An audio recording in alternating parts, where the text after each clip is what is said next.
So welcome everyone. So thank you all so much for being here. I am really excited to get this whole group together. I know you've all met a couple others from our interview process, but this is the first time we are all in one place, which is really exciting. I am going to go ahead and share my screen so we can talk about the buttons that we're seeing. And that is not the screen you're supposed to see. That's the website. Here we go. That's also not the beginning. All right, so this is our first meeting of the group. And let's jump right to this first thing and we'll go back to the agenda. So first off is just to get to know GoToWebinar, since this is probably most people's first time using this. If you'd like to share your screen, and it would be fantastic if everyone can, if you've got a webcam. If not, that's quite all right as well. But the third button down, the one that looks like a movie camera they'd use in Hollywood, that's the button that turns like a camcorder. That's the button that turns video on and off. Mute is the one above that. That's the microphone. Rachel, did you just say like in Hollywood? Yeah. Okay, just checking. But maybe a camcorder is a better descriptor. I don't know what to call it, but it definitely is not like a film camera. You know, they film in a movie in Somerville, you know. Anyway, I digress. So I can't see everyone's faces at the same time. So GoToWebinar is a bit of a tricky one. It has a lot of benefits to it, but there are also some challenges with it. One of which is that I can either see the screen I'm showing you, or I can see everyone's face. I hope you all are seeing everyone's faces and the screen at the same time. Excellent. So yeah, so we will use this relatively simply for our standing meetings for now. We are investigating more interactive, easier to use platforms for when we're working with the larger community and having bigger meetings where there's more than just the 13 of us who are on the call today. But this is the platform we've got. So we'll keep it pretty simple and primarily use it just for being able to see each other and speak to each other, and for sharing screen. But there are some other tools here that you'll see the buttons for. We're primarily not going to use those when we do the more big meetings. We'll use Zoom because it's a little bit easier for everyone. Just as I mentioned, we are recording these, and we don't have any public attendees at the moment, but we are recording it so that someone could come back and look at the meetings in the future. Today's might not be the most exciting conversation for someone to follow, but in the future, hopefully we'll be having some really lively discussions that folks will want to listen in on. So with that, that's sort of the basis. I just want to go back to this agenda really quickly. We're going to spend the first third of our time together tonight just doing introductions and getting to know each other, because as mentioned, we've all met a couple people, but this is the first time everyone's all in one space. And then we will spend the next little bit of time talking about sort of what's coming up and how we're going to operate our meetings here. And then the last third of the meeting will sort of turn to brainstorming, where we go from here and how we can make this process really engaging and exciting for folks. Sound okay? Excellent. I love nodding. Okay, so for introductions, I was thinking let's keep it focused on Winter Hill, and as a sort of starting point, would love to hear sort of what if everyone could start with your name, how you would spend an afternoon in the neighborhood. Everyone here on our group either lives or works in the area, and so you spend a lot of time in the area. How do you spend your time? What do you enjoy about an afternoon in Winter Hill? And then what's sort of one thing you're really excited to talk about with this group? If it's all right, I'm going to stop sharing my screen so everyone can see each other bigger. Does that, everyone have those questions? We can put those in the chat if we need to. And this is also going to give us an opportunity to see, double check technology as well. So as you go through, we'll check and make sure microphones and cameras and things like that are working if we can. So I will stop sharing. I think that means everyone should see the whole group large, right? Mhm. Excellent. Great. I can go first, or actually, why don't I hand this off to the counselors first? So, Counselor Klingon, do you want to kick us off? Sure, I'm Jesse Klingon. I'm the counselor representing Ward 4 on Somerville City Council. I grew up in Winter Hill. I actually right now live in 10 Hills. I rent over on Puritan Road. I grew up in Winter Hill, so I mean, it's kind of my stomping ground since I can remember. I like to go to Leone's and get pizza. You know, take a walk through Foss Park, watch the soccer players play, and just you know, I mean, as a counselor, it's a little different. I walk the neighborhood and talk to people and stuff like that, and kind of get feedback and when things things need fixing or something like that. But so that's how I spend my afternoons. But that's just that's what I'm into.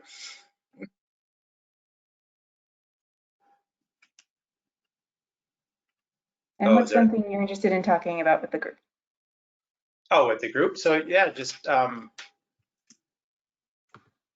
we like what our shared goals are and our shared interests and how we think we can incorporate the community at large's interests into the neighborhood, into this project, and you know, perhaps other parts of the neighborhood as well.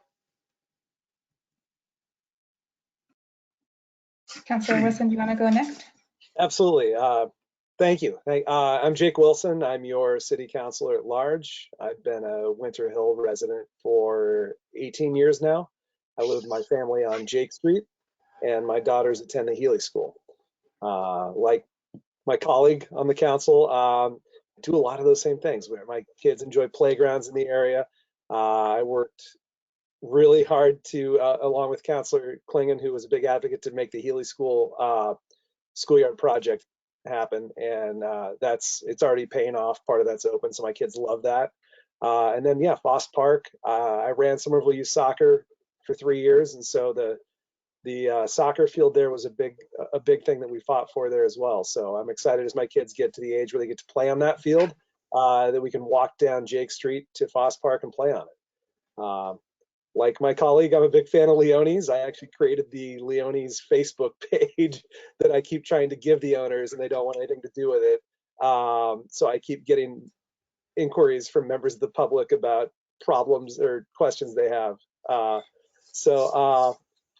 I love this neighborhood. We've chosen to put down roots and raise our family here. I envision myself being here for a long time. And one thing I'm hoping to take away from this is just to be a part and to listen to my neighbors here as we try to build a consensus about what we want as a neighborhood. You know, hopefully that involves some sort of a burrito place. That's my personal selfish wish.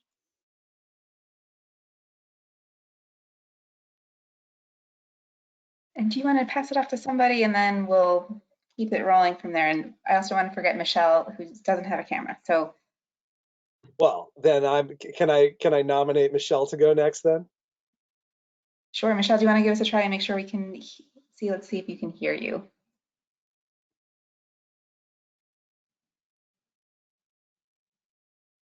Let's see. Michelle, can you hear us?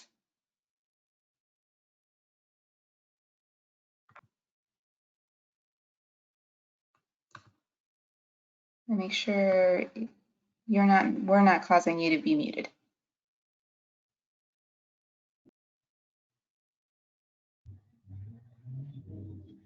Okay, Michelle, let's come back.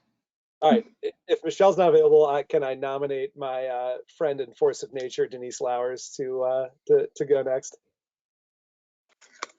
Hi, everyone. Hi, Jake.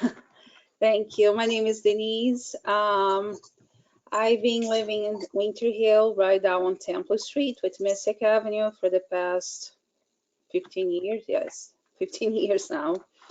The same building, the big brick building in the corner. I have two children. They do not attend the Healy School, so my oldest is in high school, and my youngest go all the way to West Somerville School.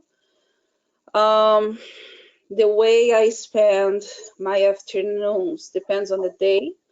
If it's weekdays, normally I'm home in the afternoon.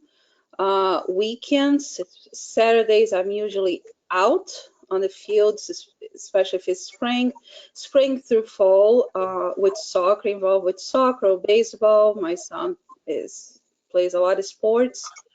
I'm happy that Foss Park now has a decent turf field, but I would like to see more improvement in there, especially for youth. And the other improvements that I like to see in our neighborhood, I feel like reading the story of Winter Hill neighborhood the way it was before the McGrath crosses and really divide Somerville. Seems like Winter Hill was very vibrant with local business and families, youth programs, and after that became almost like a ghost place. It's just like a place that you cross by to cross the city, and I feel that gap between Winter Hill and East Somerville, Winter Hill and West Somerville. So I would like to see that bridge again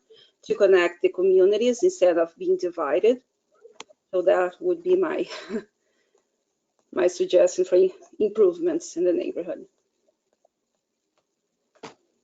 And I'll pass to Elizabeth. Hey Denise, how are you? Good. I'm Elizabeth or Liz.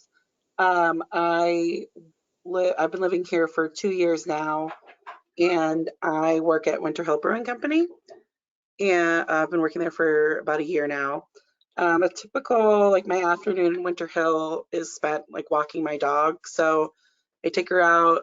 I live right across from Foss Park, so we usually do like a loop, wave hello to everyone at the Sunoco, say hello to Abraham, walk up to Winter Hill, grab a coffee. At Winter Hill, my dog's very social, loop around. We end up in the Walgreens, and she makes friends in the Walgreens. Then we loop back down. I have to get her to not go after something at the Star Market parking lot, and then we go to Foss Park and maybe run around wherever she can. She wants to get the squirrels perpetually, and then we just loop back into my place because that's where we go. So that's pretty typical afternoon for me. Yeah, and I work at Winter Hill, and I work from home, so I'm here all day every day. And I especially in the past year working in the neighborhood, I know a lot of my neighbors really well now, and so I'm interested in, like, in this committee, learning what everyone else is like. I know what I would like in the space, but I would love to know what the needs are of everyone around us so we can make something sustainable for everyone. So I'm interested to work with everyone and hear what everyone's wants and needs are. And I guess I'll pass it off to Breck. Can you hear me, everyone? Hey, Breck. If there's screaming, there are many more kids in my house than there were this morning when I left. I need to address that after the call, but I think the screaming is fine, I hope. But I'm Breck Bailey. I own Winter Hill Brewing up on Broadway. It's a nice shirt, Liz. Thank you for wearing it tonight. I didn't mean to do this. I just wear it. Good, very good. I guess typical afternoon on Winter Hill for me is spent at the restaurant. The last week, I would say it's been primarily snow removal or chipping ice off the sidewalk. But We've been running the restaurant for about 6 years now. We opened in 2016. We hope to be there for a long time. My favorite part of it has been, it's very much a kind of neighborhood restaurant. So I've gotten to meet a lot of people, in the neighborhood through the business, and that's why I was excited to join this panel, to kind of hear people's thoughts and feedbacks on kind of the long-term plan for the neighborhood. And I feel very lucky to have been running there for the last 6 years, and I hope we're there for a long time. So thanks for having me on. Yeah, I don't think I know. I'm gonna pick I think Louise, if you're ready, I'll hand it off to you. Okay. Right next to you on the microphone.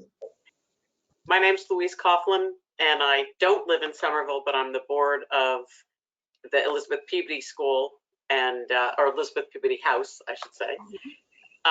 So that since that property is pretty much next to the developing property, the board's very interested to hear what's going on and see if we can be part of making the developing space useful for those people that live and work in there, and see if there could be some open space that can be used for either walkways or kids riding bikes or whatever. So I don't see Somerville on weekends very often, but I do see the Winter Hill area a couple times a month with the Elizabeth EPH group, and it's not as vibrant as it once was, and we'd like to see it get a little more oomph, but not change itself too much. I think the Winter Hill community as a whole is a wonderful area to be. We just want to make sure that development continues with the improvement of the space rather than bring in something that's totally countercultural. Mhm. And I'll send it off to Nick. Thanks, Louise. Hi, guys. Nick Schoenberger. I am assisting this meeting as a planner with economic development on the technological side. For better or for worse, I've used GoToMeeting a lot over the last 2 years, so happy to help with answering questions when we do get to Q&A stuff later on. I'll be looking for cameras to be on and physical hands to be raised, which is not something that GoToMeeting or GoToWebinar has the way Zoom does. But more on that, I think, later. In an afternoon for me in Winter Hill, I'm personally really enjoy Alfredo's pizza over there. But there are great choices, and also Winter Hill Bakery for some great bread, and they actually have this really interesting cheese that I can't seem to find anywhere else. So yeah, I think those are the two main things: the food options, all the way up to Falafel Palace. I think in Winter Hill are just great, and so I'm excited to hear too about today how there can be additional daytime uses established beyond restaurants in Winter Hill. And I will pass it off to Tom Galligani. Thanks, Nick. Hi, I'm Tom Galligani. I'm the Director of Economic Development. I work with Nick. I work with Rachel. I am not part of this committee, but I'm very interested to hear what everybody has to say. It's great to see some familiar faces, but also a lot of new faces. So welcome aboard. Winter Hill for me is, I'm working at City Hall. It's kind of the closest commercial district. So I'll go on walks in the morning. I might meet somebody for coffee at Winter Hill Brewing, or if it's lunch, I'm probably stopping to get a slice at Mama Lisa's and then getting a slice at Leone's and then walking back to City Hall. So definitely like having it so close by. So I will pick, Matt, have you spoken yet? I have not. My name is Matt Hurst. Been living in Winter Hill since 2017, Somerville since 2014. Lived right across the street from Foss Park, so I spend a lot of my time over there, walking around the new field, the outer, track or whatever you want to call it. So spend a lot of my time there, and also I run pretty often as well, so running around the neighborhood as well. Quite a few great restaurants have been shouted out. Just wanted to give one more to Pickley's. That's my go-to in the area, and great place. And as far as what I want to talk about, looking forward to is just try to get the community's input onto how we can really use this upcoming construction project to unlock the real potential that Winter Hill has as a main street that it used to be, and try to bring that back. And I will hand it off to Edith. Thanks, Matt. Hey, everyone. My name is Edith Kwok, and I've lived in Somerville for about a year. I live on Wheatland Street, so one street over from Matt. In an afternoon in Winter Hill, I guess depending on a weekday or a weekend, but I actually volunteer at Elizabeth Peabody House at the food pantry on Wednesday, so that's a weekday activity for me.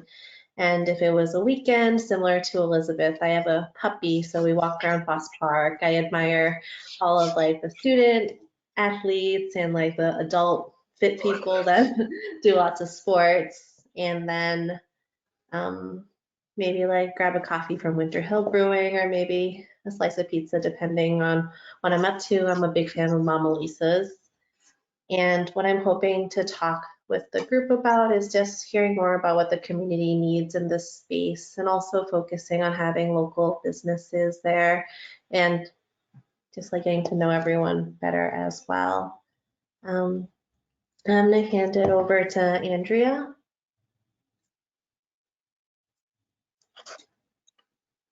Hi everyone, I'm Andrea. I don't live in Somerville, I live in Medford, but I have one of the workforce seats, so I am a part-time staff member at the Welcome Project, which is down the road in the Mystic Housing. I'm a development associate there, and yeah, for those of you who aren't familiar with our organization, we do an array of programs that help immigrants develop the leadership and English skills that they need to adapt to life in their new community, and to be part of, advocating for themselves and shaping decisions that affect their quality of life. So an afternoon in Winter Hill, I really love, sometimes on my lunch break, I will go to the Somerville Cafe, the Brazilian bakery down the road. And then there's another one, Modelos, that is close by. And I also cut my hair at Fernanda's. Lots of Brazilian places that I really enjoy in the neighborhood. And yeah, something that I'm looking forward to from this experience is bringing immigrant voices, a greater diversity of immigrant voices into this process, and making it more inclusive in terms of immediate needs like mitigating displacement of residents and business owners, but also finding out more of what they want to see also, and helping it come to fruition in the process. I think Will still hasn't come. Yeah. Hey, everyone. My name is Will. I live on Bon Air Street. And let's see, I've lived in 3 different apartments. I'm a renter. I've lived in 3 different apartments in Winter Hill, on Walnut Street and Fenwick Street, and now Bon Air. So I've gotten to see the neighborhood from a few different angles, and get to know people in the various kind of micro neighborhoods. I really love just walking and biking the city, and kind of making it more my home every day. I'm a musician, so I like to kind of get together with folks. Porch Fest is my favorite day of the entire year, so big fan of that. What I'm interested in discussing on this committee overall is making the new development really work for the residents and people of Somerville broadly and especially our community, as opposed to treating it as just an opportunity for further development. I want to make sure that it's inclusive and really makes the community more vibrant than it is right now. Oh, and since we're talking about pizza place loyalties, as much as I love all of them, I think I'm on team Mama Lisa's. Let's see. Next, I will pass it to Rishika. Hi, I'm Rishika. I just moved to Winter Hill about I'm gonna say now 5 months back. I've also just moved to Somerville, just moved to the Boston area from DC, so I'm very new here. But so for me right now, I spend a lot of time at Union Square, which is where my office is. So Winter Hill is, I don't know much about it during the week in the afternoon, but my weekends for now are usually spent at the Indian stores. They're both really big and I'm really happy to be really close to them. Yeah, but it's great to hear other recommendations from all of you. So I'll definitely be noting those down and getting to know them. And what I'm hoping to learn is I do community engagement as my job right now, and I'm just hoping to be a part of that process and continue to learn how that works in urban design projects, urban planning projects, and what that looks like. Yeah, I will pass it to, is there someone who hasn't gone? Sorry, I got in late, so. Rebecca, I think you came in a little earlier. Yeah. I did, and I am sorry, lots of meetings going on in the city today. I am Rebecca Cooper. I am a senior planner with OSPCD Planning, Preservation, and Zoning Division. I am the senior planner in charge of neighborhood planning here in the city, although I spend a lot of my time on development review. Winter Hill is my hood, and I live on Medford Street, and I'm constantly going to places like the Winter Hill Brewery and Neighborhood Produce and lots of other fun little places all over. Michelle, you're up if you can hear us now. I can't. Oh, I can't. we can hear you, Michelle. Can you hear me? Yeah. Oh, wonderful, wonderful. I can't see you. Can you hear me? Great.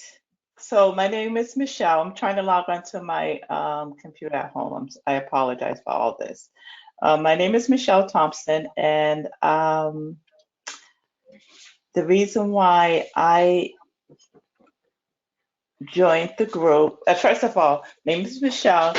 I like pizza. I like homemade pizza, so I say that. So let's get that part over. I enjoy walking down by Assembly Row. I like to walk by that area and just sit down and just look out at the boats and just sit there and just watch the people walk by. I enjoy doing that. The reason why I joined the group is really to get better connected with the community. I want to be involved in the growth of the city. So I'm really excited to get started.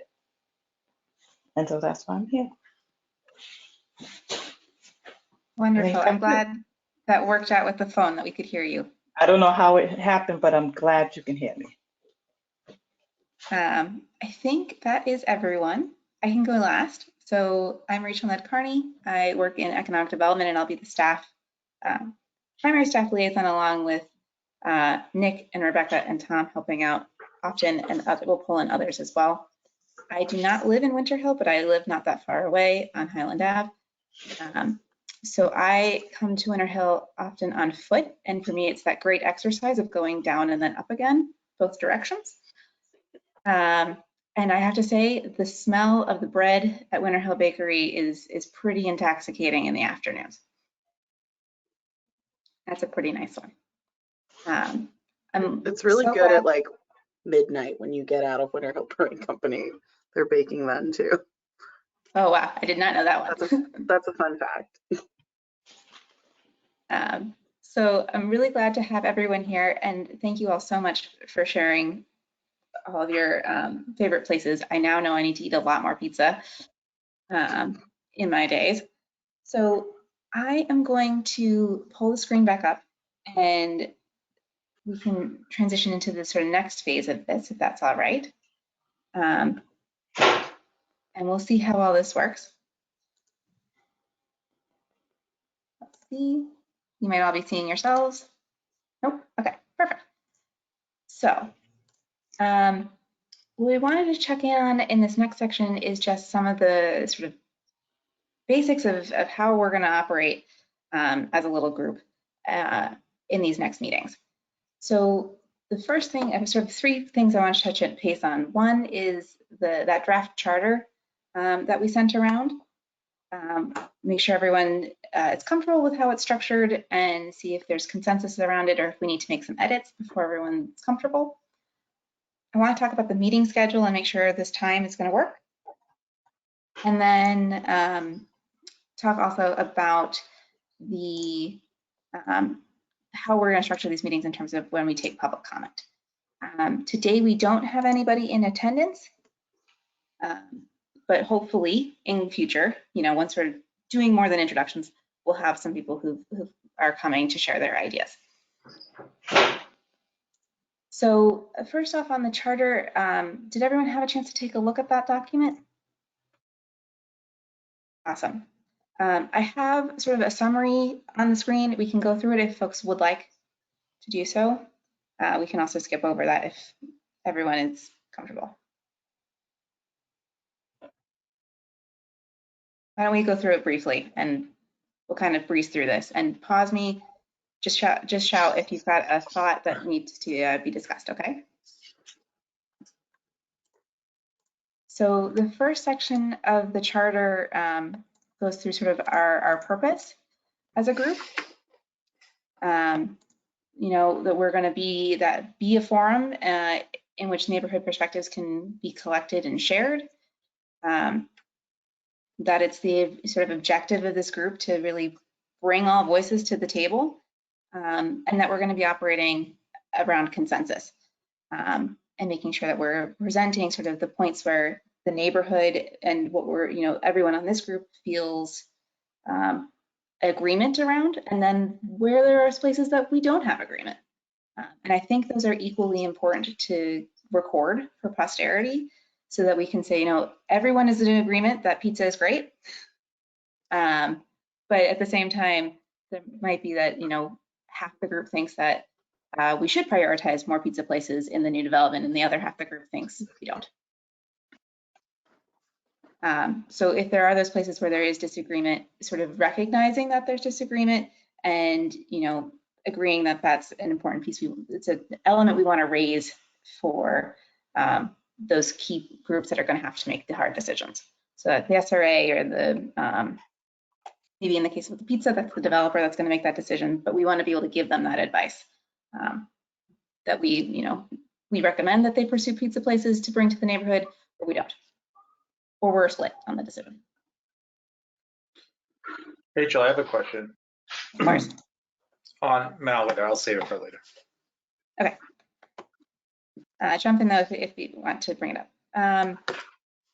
The other thing, last piece of this section was to just go through the scope. We are, as a group, are going to be focused on the site at the intersection of Temple and Broadway that we talked about in the interviews.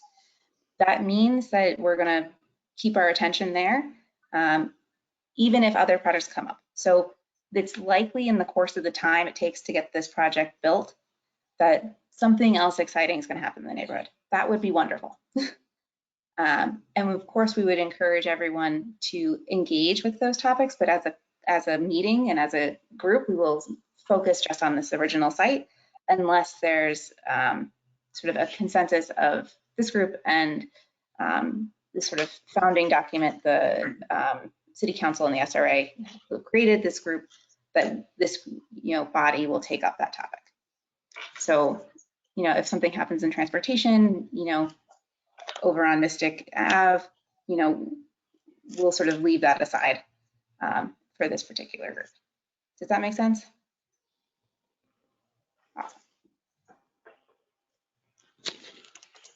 Awesome. I do want to share with you our sort of structure of committee members. That's the whole second section of the charter, which was, how are we going to fill this committee out with some great people like yourselves and represent, a diverse range of the stakeholders in the neighborhood.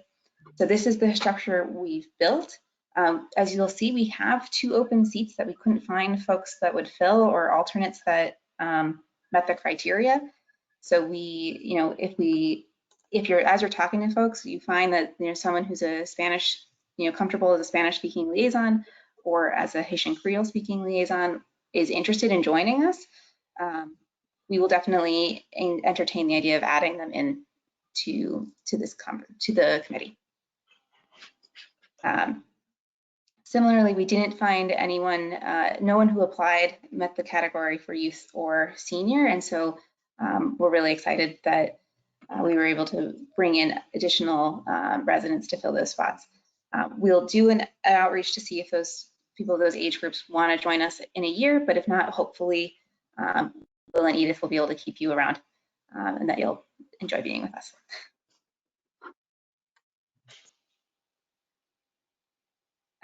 The next section goes through sort of the responsibilities of members, and then there's a section on the responsibilities for staff. So roles and responsibilities for members, helping with gathering perspectives from your networks informally. As we've talked about in the interviews, expressing the range of opinions you're hearing from those you're engaging with. Being on hand to help design, promote, and facilitate, and then synthesize all the input we collect from public meetings. And we'll talk about what that first public meeting might look like. And we want to get your ideas about how we might structure that, because it may not be just one meeting, it may be a meeting plus some other activities. We're looking at, we sort of said, expectation is that there's, regular attendance, and that we will, if you can't make it for some reason, we know life happens, just let us know in advance. And then the last one is sort of just that, we want to really create a culture of, as a group that's focused on consensus, being constructive with each other and looking for those options that sort of can touch on, multiple perspectives. I don't think any of this is sounding unfamiliar, I hope. Okay. So in doing that, one of the things that we put into this is sort of like ground rules for how we might run these meetings. This is the one where particularly if you have thoughts, let me know, we can make some edits. But just sort of that, if something were to come up down the line, we sort of have this document that we can all check in on each other and just sort of say, hey, this is, where we started, which is sort of the, an idea that, one person speaking at a time, being polite, refraining from raised voices and personal attacks and name calling, things of that nature. Hopefully we never have any kinds of conversations about the things on this page, but I just wanted to sort of put that out there in terms of expectations for everyone participating. So if you see any questions or have any concerns, always pause me in this and we can talk this through. The next section goes through what the roles and responsibilities for staff will be. So that's for Nick and Rebecca and Tom and myself and any others who join. That our role will be to facilitate the conversation and make sure we're hearing from everyone, and that if someone hasn't had a chance to speak up, that we make sure that we leave time for everyone to be able to have a chance to speak in each meeting. That we kind of will come with some, tools and techniques for making it interesting and keeping everybody engaged. And so it's not just us talking to you lecture style. That's not the goal. The goal is really to hear from everyone each time. We are also going to put together meeting summaries. So we're recording the meetings and posting recordings on our website, but we also are going to be putting together a short summary that's just about, what did we hear in the meeting? And that document, what we'll do is we'll send that to everyone by email so you can take a look over it. Make sure we didn't misrepresent anything you said. So if you see something you're like, that's not how I remember it, please let us know and we'll change it. Because again, if we're operating on consensus, that means it's on our end to make sure that we're hearing, we're recording everything the way you would like us to record it. And then we're going to be bringing in some expertise. So most of the time you will see me, you'll probably also see Nick most meetings. Rebecca is likely to be a frequent visitor to our group, and we may bring in some others as well.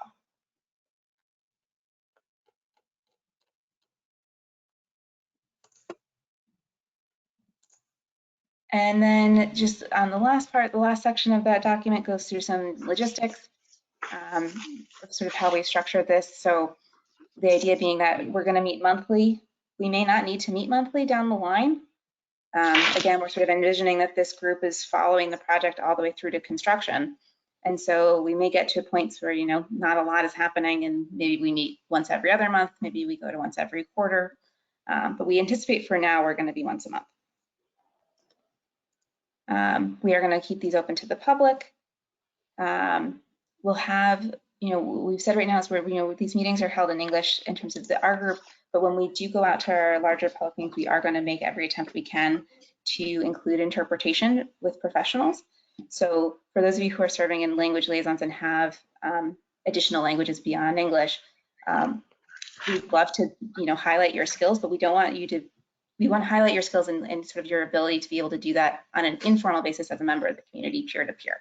So when we have our big public meetings, we will work with the Somerville Office of Immigrant Affairs to bring in interpreters who can sort of help us with operating those meetings in multiple languages at the same time. But what we might do is, so say we're doing a meeting where we break into small groups.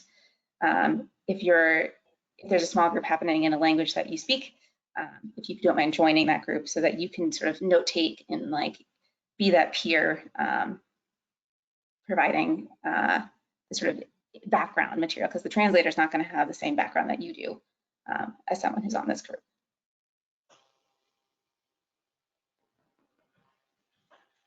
And then what we've sort of said here, there's some sort of other between meeting activities. We'll use email to schedule and everything, but we'll try and keep as much of the substantive conversation in these meetings so that if someone is following from the public, they have the opportunity to see everything happening transparently. And then, COVID is still with us. We are planning to keep these meetings virtual. Even post-COVID, maybe we will still stay virtual just for convenience for everyone. We'll see how that looks in a few months. But we will do in person a couple of times, and we talked about doing a site visit coming up.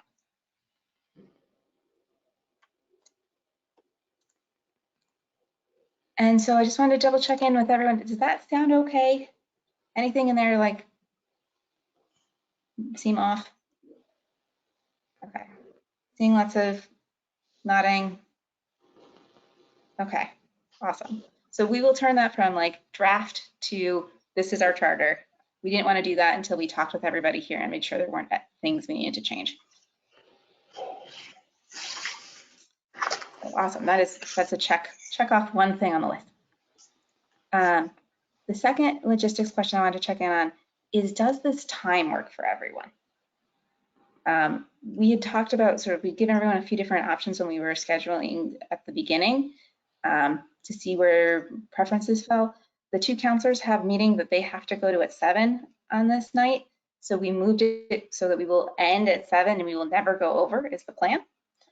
So we wanted to double check if there's anyone who has trouble with this time, let's we can send out a doodle poll and see if there's a better time.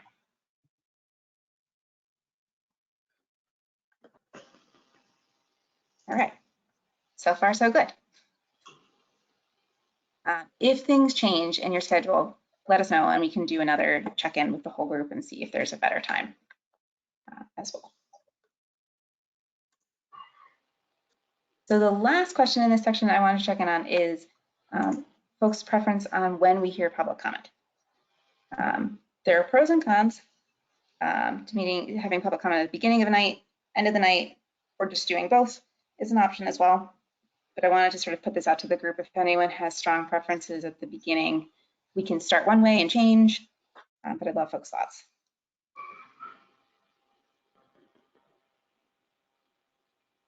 Counselors, you've been in a lot of public meetings. Yeah, so, but that's my as a public servant, my approach would, I would probably say both, but that's just me because, we want to give the public every opportunity to speak. And so usually it's like, you don't want to make them wait till the end of the meeting, but at the same time, if they missed the opportunity at the beginning of the meeting, so in order to sort of, make sure that we're doing our due diligence to make sure the public's heard, typically it's both. Now, if there's some hot button issue, I mean, yeah, we might suffer a little bit if we have, an hour of public comment at the beginning of a meeting, but that's just kind of comes with the territory. But I'm open to other folks' thoughts. I agree with Councilor Clinton. Both sound good. I don't know, the meetings that I attend before, I thought work better at the end, comments from the public, but I understand the ones that can't stay until the end and would like to make a comment before. What if we said we'll take up to 10 minutes of public comment at the beginning? Mm-hmm. And that way, if someone's got that like burning thing they absolutely have to say and then run, it's an option. And then, let everyone know we'll come back to them at the end. Sounds good. That sounds good. Yeah. All right. I'm going to write this on the slide for posterity.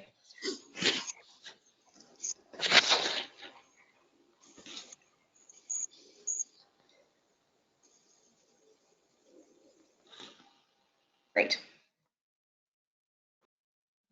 So next topics here is I want to sort of get into some brainstorming about how the next few months might run.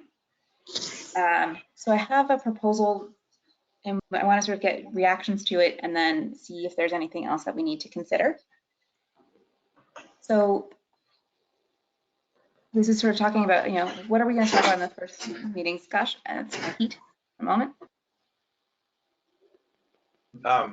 So my question earlier, sorry, I don't mean to jump the stack here, but I really just want to make something clear about the schedule that the MARC development team has in front of them around how to make sort of the zoning work and stuff like that. And the reason I bring that up is just because I wanted to ask you and Tom and most likely Rebecca, how much of what they're doing in terms of planning, how much are they doing will affect the ultimate build out, so that if we're, if we're hearing, I mean, I don't know, I know that a lot of people would like a food source in there. I don't know if that's going to happen or not, but I mean, how hamstrung will we be if they're zoning for a certain type of thing and then we're like pushing for a certain type of thing? I mean, we have leverage, but it's not going to matter if, if they're saying that they, whatever, that they've already done it. What's going on, Rachel?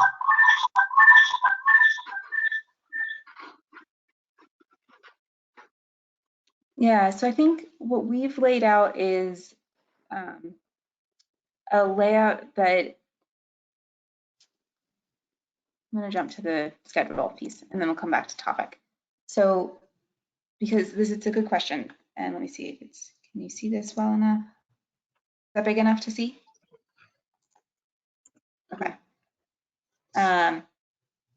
So there's sort of two things happening in parallel.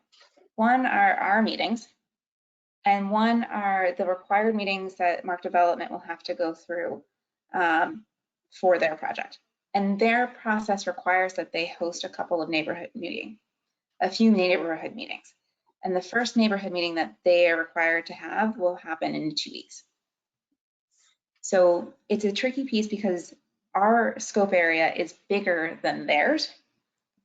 And so we have an opportunity to talk about not only what's happening on their site, but also what's happening on the sites that aren't part of their scope. So what I think though, we need to know the details of what they're proposing to have a really solid conversation. And then we need to be able to take the process that we're going to go through and have it pollinate into what the discussions they're having. So the way we've laid this out at the moment is the idea that they'll do their first meeting on the 23rd. We next meet on the 10th of March. And what I was looking at, and this part of this also ties into how everyone responded on the doodle poll for the site walk. By first, far and away, the preference from everyone was to do just replace one of our evenings, either in March or April, with the walk outside. And so for weather purposes and then also for schedule purposes, I was thinking we do that in April. And then, it'll be much lighter out at that point, but that we use our March meeting to sort of regroup, hear what they had, take the feedback that is heard at that neighborhood meeting about their site specifically, and sort of use that to help shape what our engagement plan is for the next couple of months. And then their next neighborhood meeting doesn't happen until late May. And so we have an opportunity to sort of say March to May, we're going to be out in the community getting a lot of feedback. So that when the neighborhood meeting happens again, we can, we might have to juggle this a little bit, but in our meeting in May, we sort of say, okay, let's gather all of the feedback we've heard and whatever is relevant to Mark Development directly, we take it to them. Is that making sense? It does, and I think that's a good point for everybody to ask lots of questions at that meeting. But I just want to back up for a second and ask all the folks on the call if they even understand what in terms of what I'm trying to say around whatever plan they might have that they're going to show us. How does that affect what can even go in there by by the zoning law? And I don't know if how far down the line they are. So if maybe Rebecca could speak to it. Is it still an blank slate, or are we just going to be we're going to start fighting it out right away, or what's that going to look like? Yeah, thanks for asking the question. I do think that the team is racing forward on their designs as rapidly as possible. This is the way that developers do things. The team has been directed to explicitly solicit input from the community at this neighborhood meeting in 2 weeks about what uses they're looking for. Right now, the team is asking for hardship variances that are related to the ceiling heights, and that's because they want to balance the ability of some larger restaurant spaces to wrap the corner of some of the buildings and make the transition between the different grade levels. And it's very complicated, but you'll see when we start circulating the package of information.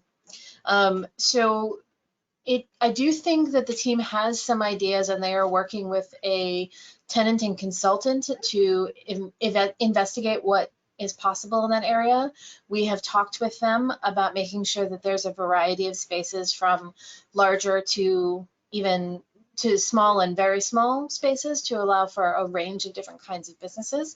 But we would really expect that the community should start making their voices heard about what kinds of uses are wanted on that site now rather than later. Okay, so the plan is everyone show up to the meeting and ask lots of questions. Yep. Thank you. Yeah, so Nick just shared in the chat the link to the flyer. And that's on the website as well. So, and we can send it by email if that's helpful. But basically it's in English and Spanish and Portuguese and Haitian Creole. So if it can be distributed, if you can share it amongst your networks on Facebook with friends, with family, that would be really, really helpful so that we can get, again, one of the goals with our whole process here is that we want to get beyond the 5% of people who always come to meetings, because everybody else also has really good opinions about what kinds of business activity they want to see. And what will really fill out that square. So the more we can direct them that way, the better. And this is a little bit of the trickiness of the whole process, is that we want to make sure that when the meetings that we're going to have that are sort of like us leading it aren't duplicative of the meetings that they have to lead, right? If we can concentrate everyone's energy on giving them direct feedback, we think that so far we think that's going to be most useful, but at the same time we want to make sure that if we can create alternative options for people to give feedback that we sort of filter to them, we do so as well. So I think the meeting in 2 weeks is going to be really interesting, because I think if folks are able to join, and I will go as well, we'll be able to see sort of, are there segments of the neighborhood that we're missing? Like, have we just missed some folks and we need to do direct outreach so that we're getting more feedback to them? That would be a useful piece to understand.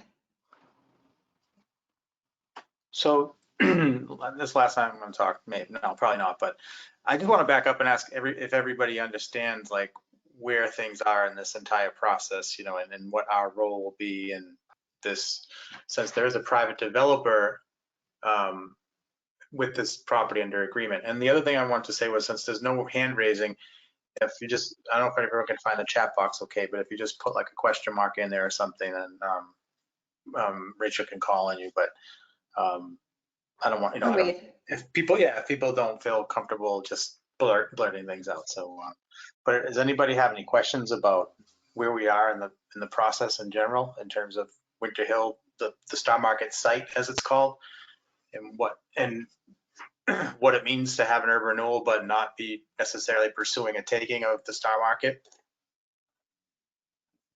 I think it would be good to explain.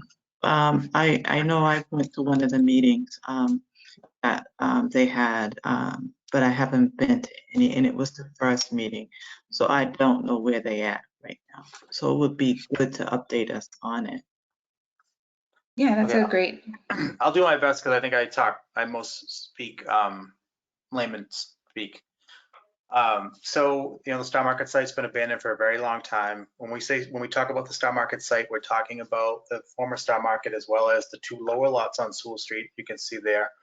Also the Walgreens and the 2 parcels at the corner was included in the Star Market site, as it was called, for the urban renewal plan.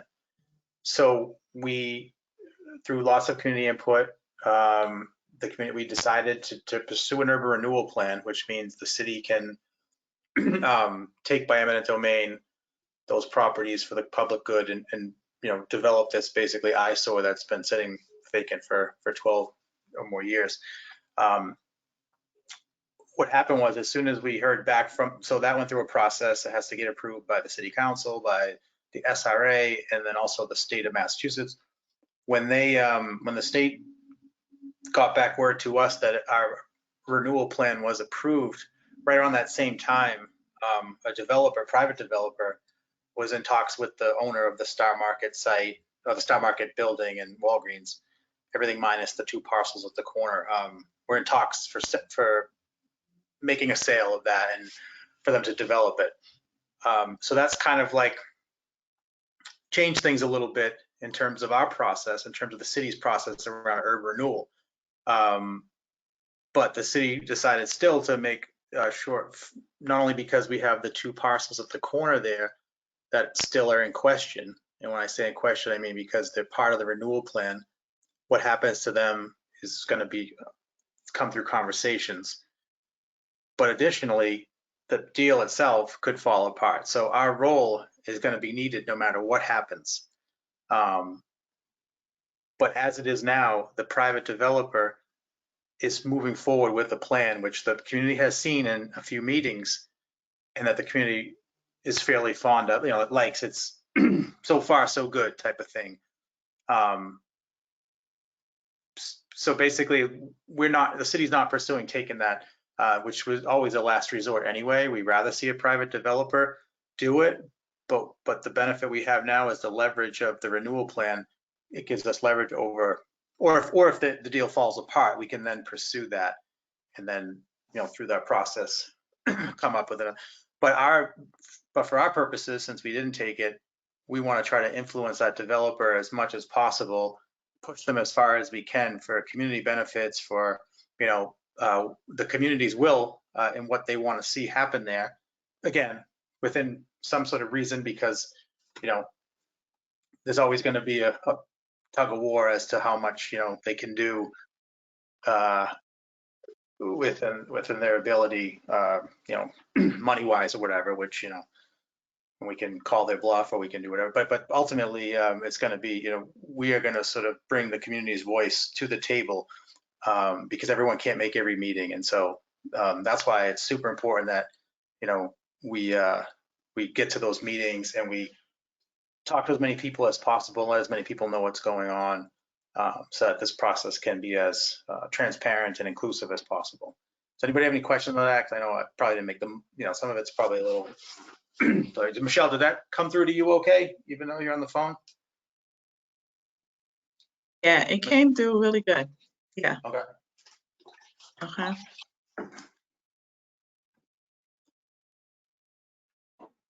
Yeah, so I think there's sort of like a two-track,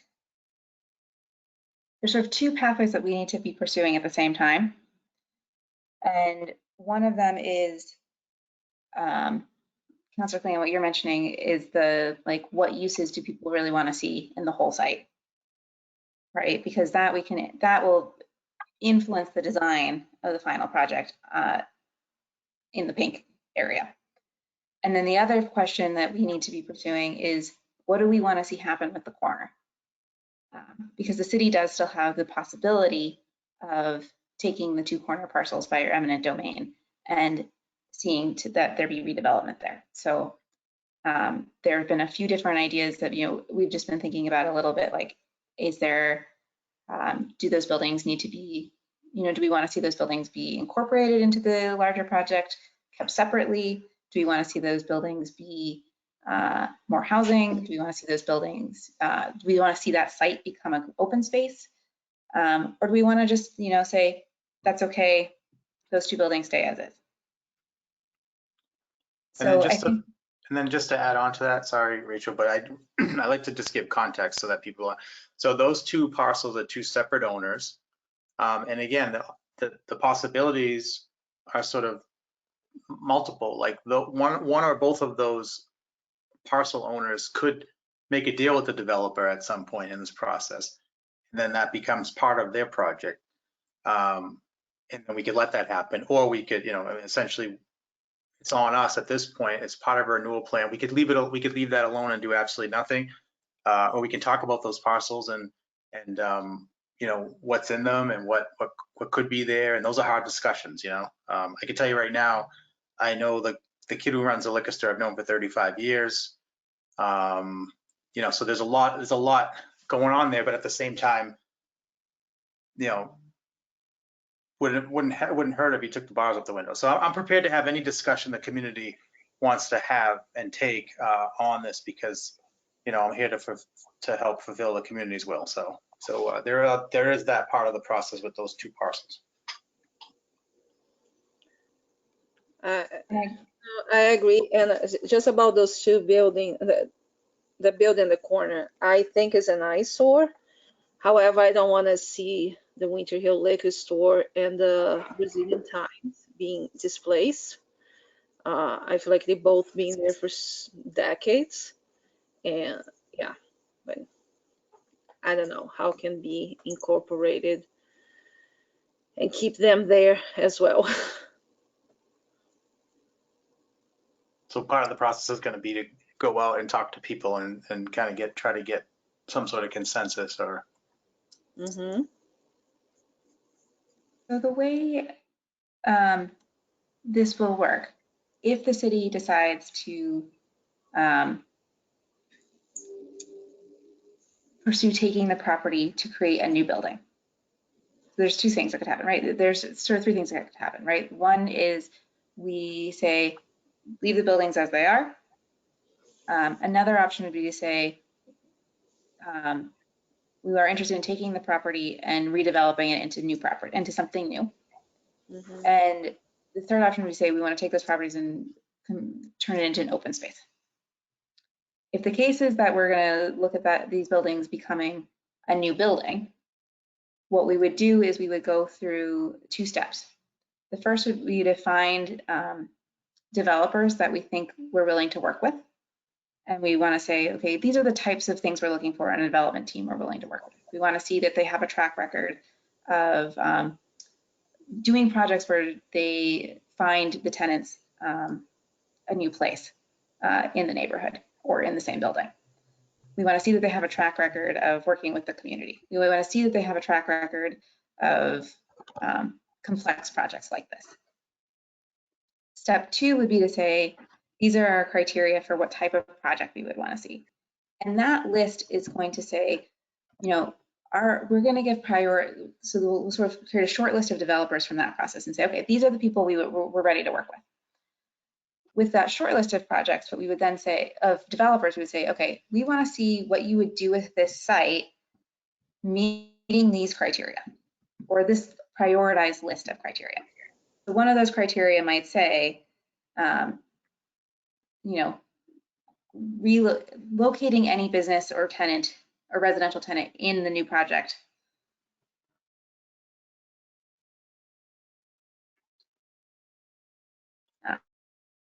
Rachel, you froze for a minute. Hear me now? Yep. Yes. Sorry about that.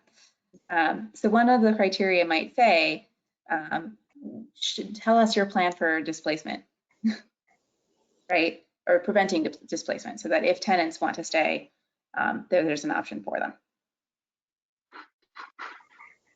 So that's where it's the range of outcomes is pretty broad at the moment, right? It's from anything from, you know, the do nothing, take the building and turn it into a park, or if we're talking a new building, there's a whole range of what that could look like. And one of the options there is that we would say, we might give preference to marked development and say, you know, we're interested in seeing this redeveloped, but we'd like to see it redeveloped as part of the whole. It wouldn't be the sole option, but if they could respond to this process and be given priority because they're able to incorporate the building, you know, into the same project. In which case, then maybe Winter Hill Liquors doesn't stay on the corner, but moves, you know, to one of the other sites, in that project. And Brazilian Times, maybe they find an office somewhere different than being right there, but it's still on the property. Mm-hmm. What about the Walgreens? So Walgreens is going to be closed?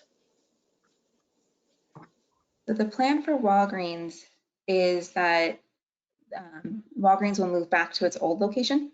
Oh, okay. All right. Where is their old location? Just up the hill. So it's where Bank. Across from Citizens Bank, actually. Yeah. Hey, Rachel, what is the time lag between when that property, if it is taken by eminent domain, when would that happen, and how much of a lag is there between, you know, that and when the Mark team might be, you know, starting their construction or completing their construction? Because I mean, obviously, stating the obvious, it's the preference would probably be to have it all, you know, done or synced up at the same time. So if you're using different developers, they're, you know, kind of on the same page with the vision and the architecture is, you know, consistent or whatever. But I guess from a timing perspective, and I'm sure that's all happening in the background. There's a reason why those parcels have been, you know, carved out. But what's In terms of timing, what's the differential on those components? That's a really great question, Breck. The timeline for the market development process, if everything goes, they have a lot of steps to go through.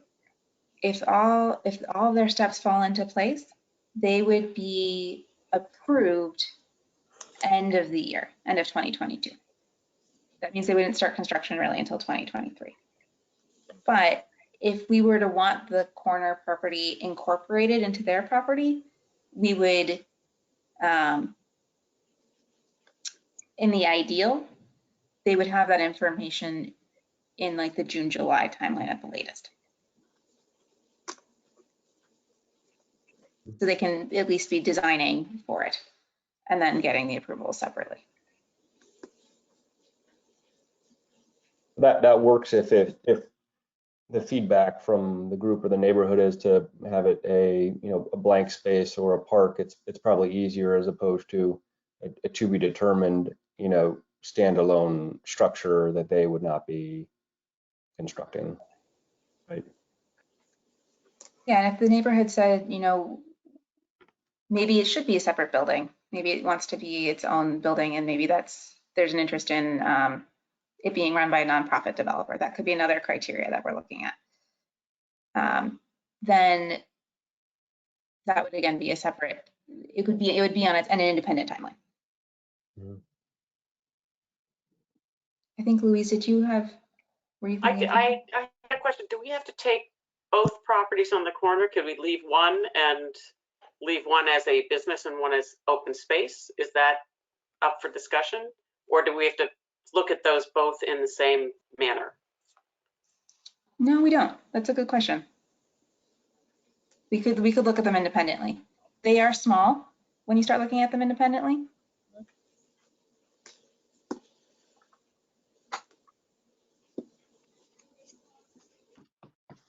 Other thoughts, questions?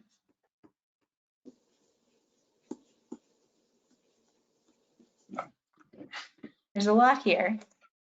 The next thing I have. Oh, sorry.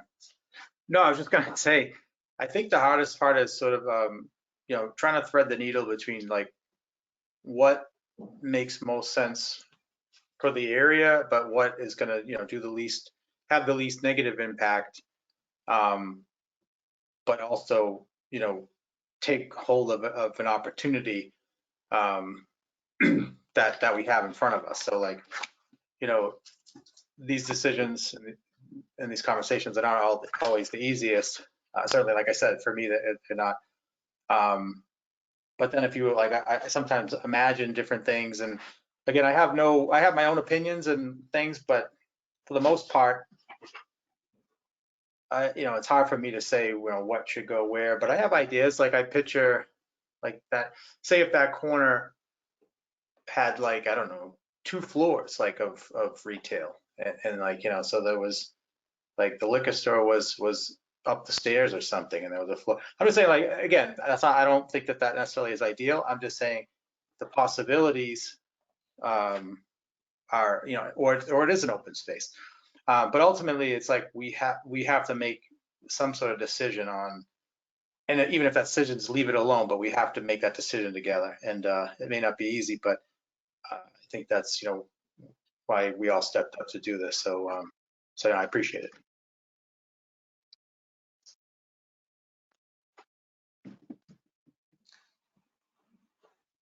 Andrea, I see mind turning. Any thoughts? So I had a question. So the city has been working with Mark Development, but so I'm curious about where in the process we are about like choosing a developer and that kind of thing, because it feels like we're talking about them a lot, but that it's not like set in stone yet. So let me go back to the map. So for the area in pink, what we've sort of landed on is they have a project that generally meets the spirit of the urban renewal plan. And so we had a few community meetings Hold on, can I just say one thing? I really think Okay. language is important, and like, just in case it was a misunderstanding, Andrea, we're not working with Mark Development. They're working with us. Like, basically, you know, we have reign over the site at this point. They're doing a private deal with Mr. Cohen, who owns the place right now. So we're not, you know, that's a private deal separately that's happening. Right, so the way this is sort of working is that they can, we're allowing them to continue with their application. So as long as their project continues to be meeting the goals of the community, right, eventually they become the developer of choice because they are meeting the plan, they are meeting all of our goals. If at some point we find, nope, it's not working, the city can always continue and say, you know what, we are going to move forward with our urban renewal plan across all of the space, yellow and pink on this map together, because you're not able to fulfill the goals, and we're going to try a different route. The hope is that we don't get there, because that will add a lot more time, and we know the community's been very vocal that they want to see something happen like ASAP, given it's been so long. But we have, as Councillor Clingan was saying, we have this, you know, authority that if it doesn't go the way we're looking collectively, we can take another attack.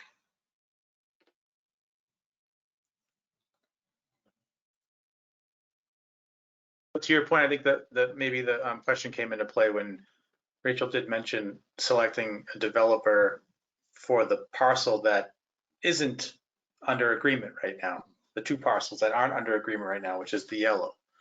So, because we're dealing with three separate owners. All the pink is Mr. Cohen, and then the yellow is two separate owners, but all is encompassed in our urban renewal plan. So whatever happens with the yellow, that would be a decision that we would have to go out, put an RFP out, and then select a developer. So that's a ways off.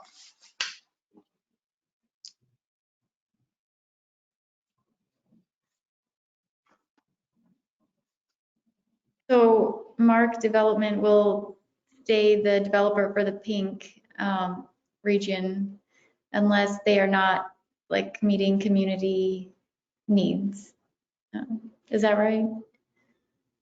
Well, the balance between like community needs and then like Rachel said, expediency, because when we listen to their plans, the community, when we had these meetings, you know, it kind of came through that basically people would rather go the private developer route and have Cohen make the sale in this way versus a full-on urban renewal plan, which would probably tack on like at least probably a couple of years or so, and would be a lot more shaky. So this was sort of like the direction that everyone seemed to.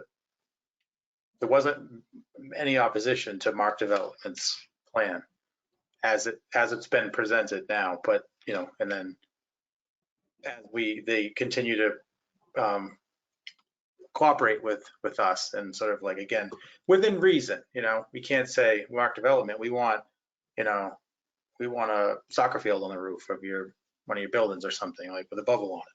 I mean, maybe we could say that, I don't know, but I mean, I think we'd probably get into loggerheads at that point, depending on whatever.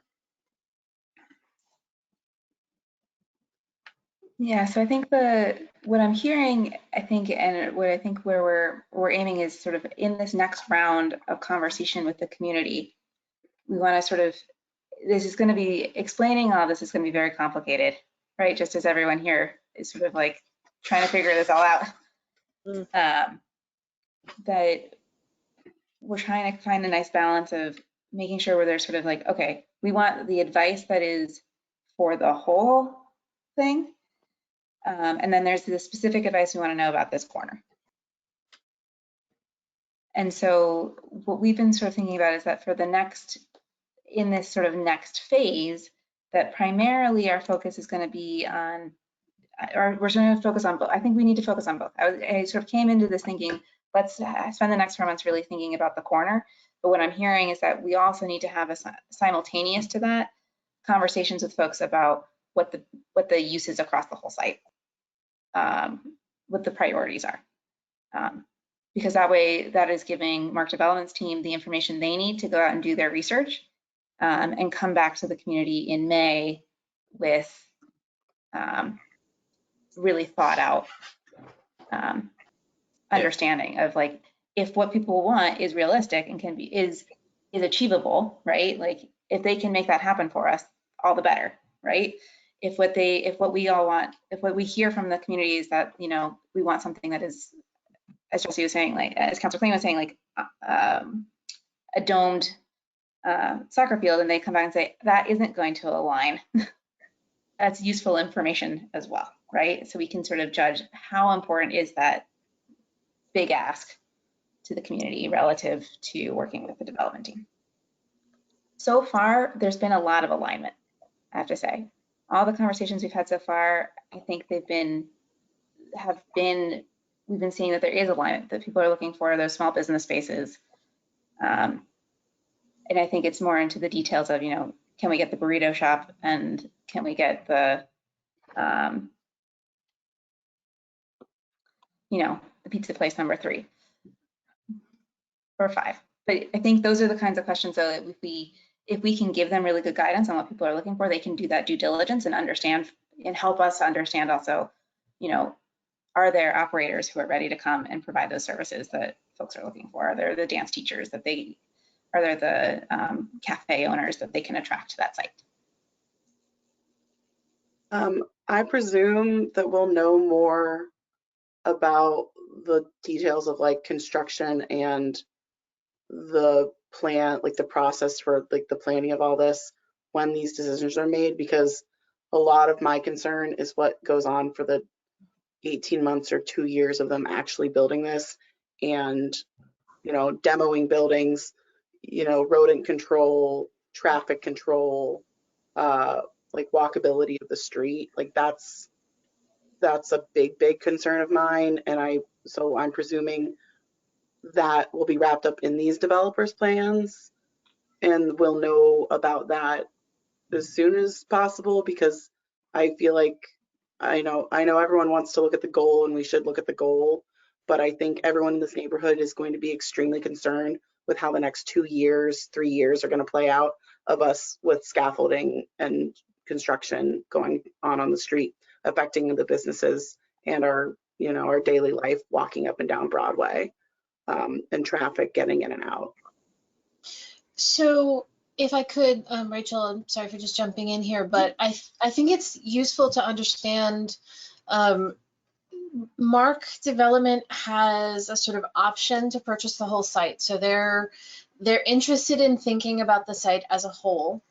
As I've said, they also are looking for some changes in the zoning, in their zoning requirements.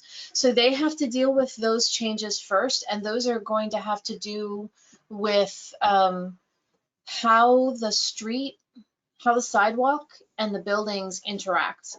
They're going to be with like what scale of spaces are going to be right behind those facades at the street level, and that's going to deal with how the opening, how the entrances to the different spaces are going to be. It's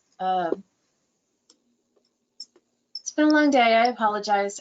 Spaced out.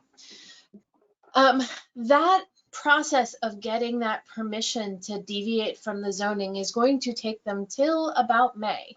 So that's the period of time we'll have our discussions about uses and things like that to get the development team sort of on board with all of the community's expectations.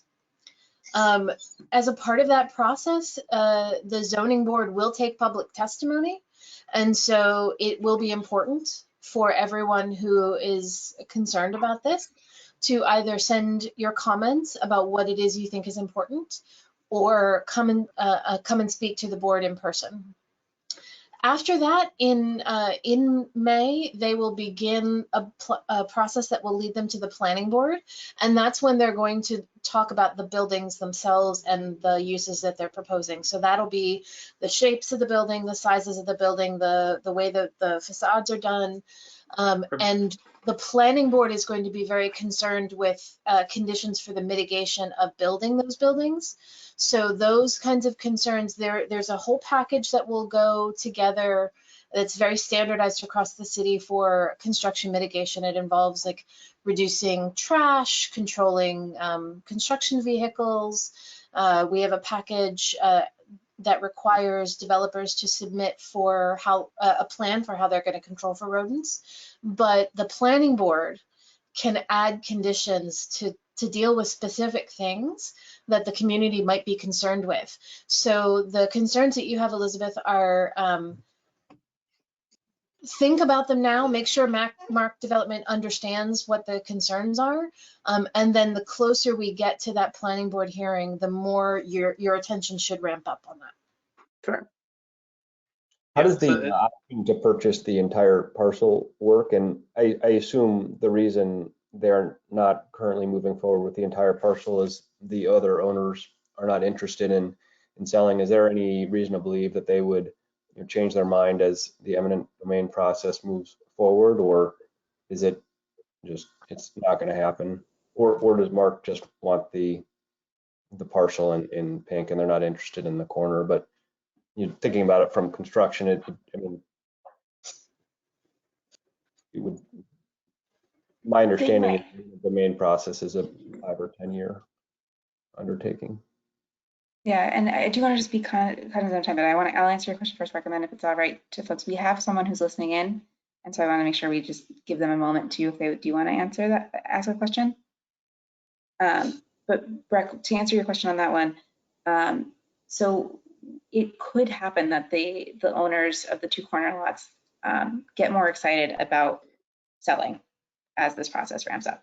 I think what we find out from this next community process is going to help shape their opinion. Because if the community comes to consensus that, yes, we do want to move forward with taking their property, there's going to be more, or with seeing that those properties redevelop, there's going to be more incentive for them to work with, to look at the sale.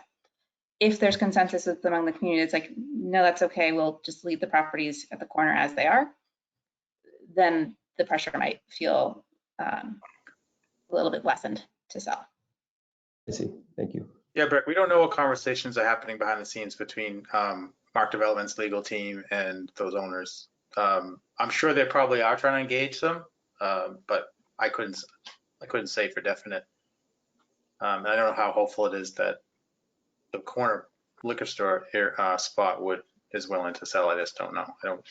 I'm less hopeful for them than the other building. Tom? Yeah, thanks, Jesse. I just want to make a comment. I just want to clarify what Rebecca said. As I understand it, Mark Development has an option on the Star Market, all the stuff in pink on the map that you're looking at. So that's the entire site that Rebecca's referring to. They do not have an option on the 2 corner parcels. Does that make sense to people? Yeah. Yeah. That is correct. Thank you, Tom. So it is 7:01. Just mention for our member our member of the audience, if you would like an option to speak, please raise your hand or type a question in the chat, and we will definitely call on you. And for everyone else, is there any other last burning questions or thoughts before we break this evening? I want to just make sure we check in. Everyone, we haven't heard from you. Michelle, you as well. I just want to say that, I typed the wrong thing. I just want to say that I'm putting my number in the chat. Any questions that anybody has that I can answer, just, my door's open. Just give me a call or you can email me or whatever. But to Elizabeth's concerns, the city has a pretty good handle on mitigation strategies and like rules and stuff. The only thing then becomes enforcement. So that'll be where like we come in, the eyes for ISD down there, making sure that Mark Development's actually holding up their end of the bargain. But that's a ways down the road. This whole deal could fall apart. And that's why it's also good that Rachel said we're moving forward with our portion, because then at least we'll have an informed plan in place of our own if we were to have to go out and find another developer. No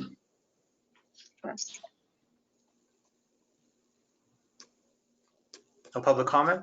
I was really excited that somebody from the public might come to our first meeting. No questions or comments, but folks here, any last words? Louise, Rashika, Matt, Will? All right. Meeting on the neighborhood meeting on the 23rd, is it going to be in person or? It will also be virtual. The neighborhood virtual, okay. How will we get the link? I will send it to everyone by email. It is also currently on the city calendar, so you can go there as well. Okay. But I'll send you all the flyers so you can share it with folks you know. And if you want physical flyers, let me know and I will figure out how to get them to you. Okay. But what I've got here just to sort of like, oh, sorry, go ahead, Michelle. I'm sorry for interrupting. Yeah, I would want a physical. Just if you can just send me a physical flyer and I'll make the copy. Perfect. I'll grab you some copies and we'll figure out by email how to get them to you. Okay, thank you.